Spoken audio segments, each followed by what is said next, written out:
Անդրադառնալով Խաբչեփ նախաձեռնությանը, նաև Վենետիկի հանձնաժողովի հայտնի այսպես կանոնագրքին, ինչ անել, որպեսզի կանխել այս իրավիճակը եւ այս փուլում դուք արդյոք չէիք սպասում նաև նմանատիպ որոշումներ։ Ժորժան, հա, մի քիչ հնարավորությունը տեխնիկապես թույլ չի տալի, բայց փորձենք տեղավորվել։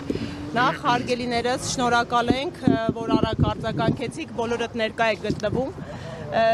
Ես առաջին հերթին չնայած այս իրավիճակին անթույլատրելի թույլ տվեք բոլոր կանանց ապրիլի 7-ի տոնի կապակցությամբ շնորհավորեմ։ Շատ ցավալի է, որ այդ խորհրդով օրը,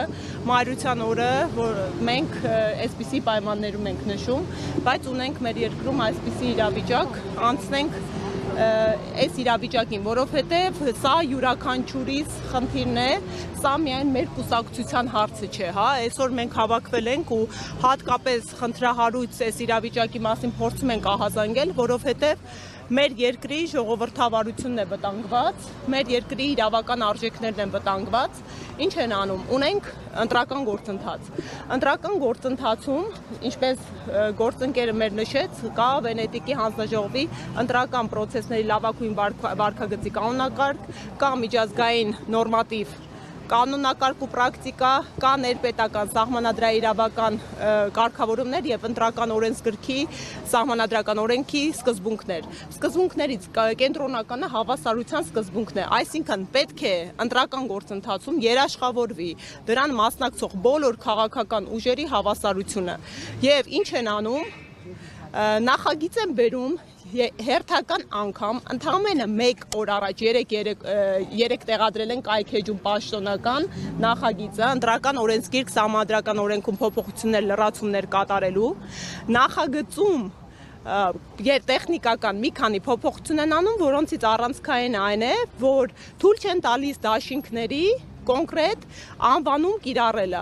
թեկնած այս դեպքում այս կարգավորումը բաց այդ կերպով մեր քաղաքական ուժին է ուղված, որովհետև մարտի 31-ին մենք հրապարակային կերպով կնքեցինք դաշինքը ունի ուժեղ Հայաստան Սամվել Կարապետյանի հետ անվանումը եւ այսինքն իրենք փորձում են արգելել Սամվել Կարապետյանի անունի կիրառումը այս անվանման մեջ, ասեմ ավելին Դաշինքը ոչ միայն ստորագրված է եռակողմ կուսակցությունների կողմից, այլև ես երեք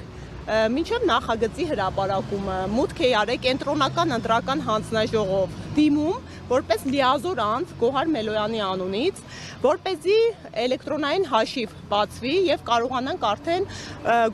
գործողություններ կատարել, օգտահաշիվ ստանանք պաշտոնական կայք էջից։ Այսինքն նաեւ արդեն իրավական ընթացակարգեր ենք մեկնարկել կենտրոնական ընտրական հանձնաժողովի հետ։ Այս ամենը ամփոփելով գալիս ենք մի պարզ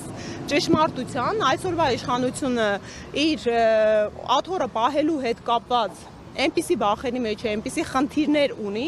որ սենց կտրուկ միջոցառումների են հա դիմում։ Սա կրկին ասում եմ, հարվածի տակ դնելով կոնկրետ հանրային աջակցություն վայելող, ժողովրդի սերը վայելող քաղաքական ուժին, արձանագրելով սոցհարցումների արդյունքները առ այն, որ այս պայդրությամբ Սամվել Կարապետյանը առաջնորդում է քաղաքական գործիչներին, այդ թվում Նիկոլ Փաշինյանին, իրենք չեն բարանում մեկ թեկնածուի հետ կապված սահմանադրական օրենքի փոփոխություն կատարել։ Էն էլ կրկին ընդգծում եմ անհապաղ եղանակով։ Կուզեի այս սրա վրա կրկին ուշադրություն հրավիրել եւ խնդրում եմ ձեր միջոցով միջազգային գործընկերներին հնարավորինս ահազանգել եւ հասցնել այս տեղեկատվությունը, որովհետեւ նման օրենսդրական փոփոխությունները իրականացնելու համար կրկին միջազգային Հայաստանի Հանրապետության պարտավորվածություններից բխում է առնվազն հանրային լսումներ, հա, պետք է նախապես կազմակերպվեն հանրային լսումներ, մասնագիտական համայնքի ներառականություն, քննարկումներ, որը մեր նորմատիվ իրավական ակտերի մասին օրենքն է նախատեսում, մեր միջազգային պարտավորվածություններն են նախատեսում ու կրկին Վենետիկի հանձնաժողովն է իր հերթին ասում է, որ բովանդակային միջամտությունները ընտրական պրոցեսից, այսինքն երբ պաշտոնապես մի քանի օրից հա պետք է ներկայացնենք, թույլատրելի չէ խաղի կանոն փոխելը։ Ժողովրդի համար ավելի պարզ ասած, հարգելի հայրենակիցներ, այս իշխանությունը կռիվ է տվել Սամվել Կարապետյանի նկարների հետ, այս իշխանությունը մոտ 10 ամիս ապօրինի ազատազրկված պայմաններում է պահում ու անգամ աշխարհում գրեթե չկա երկրորդ օրինակ, որ մարդը ազատազրկված լինելով, խաղբանտարկյալ լինելով, այսպիսի վարկանիշային աճ է արձանագրում քաղաքական։ Հիմա էլ անվան հետ են կռիվ տալիս։ Մենք խնդիր չունենք, որովհետև մենք մեր պայքարը շարունակելու ենք ու մեր պայքարը այն իրականության վերականգնումն է, որտեղ մարդու իրավունքները այսպես կոպտորեն չեն խախտում բացառապես քաղաքական նպատակահարմարությունից ելնելով, որտեղ իրավունքը գերակայում է եւ սահմանադրաիրավական նորմերը գործում են երկրի իրավական պետության ու ժողովրդավարության տրամաբանությամբ ոչ թե մեկ քաղաքական ուժին սպասարկելու նպատակով։ Տիկին Մալոյան, ունեք պլան B, քանի որ այս օրենք նախաձեռնությունը ընդունվելուց դեպքում այլևս այդ անվանումով չեք կարող մասնակցել ընտրությունին։ Դաշինքի անվանունի փոփոխություն կամ այլ ինչ է նախատեսվում Հարգելիներս,